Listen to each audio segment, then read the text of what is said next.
everyone, Zach at The Path here. Today we are doing a bike check on my 2023 Transition Smuggler that we have here.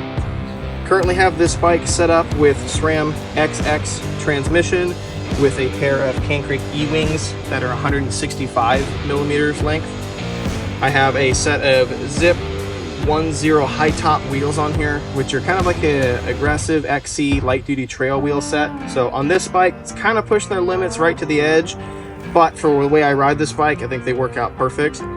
Suspension wise, I have a Cane Creek Helm Air Mark II in the front.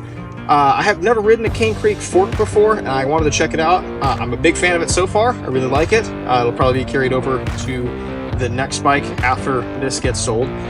I have a Fox Float X. This is the factory rear shock in the back. I do have a Cane Creek Tygon coil shock that I have in the back sometimes. I'll go back and forth depending on how I want to ride the bike that day. Air shock's better to keep the bike a little more playful. A coil shock keeps it a little more planted if I'm going to be riding somewhere a little more aggressive. So for the way I'm riding today, this makes sense.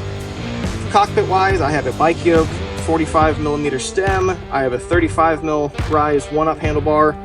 And brakes, I have the Dominion T4s that are going to a set of Galfer Shark 203 rotors front and back. I've been running the majority of these parts on several different bikes over the years, and they've all kind of carried over into this build, which I've been super happy with.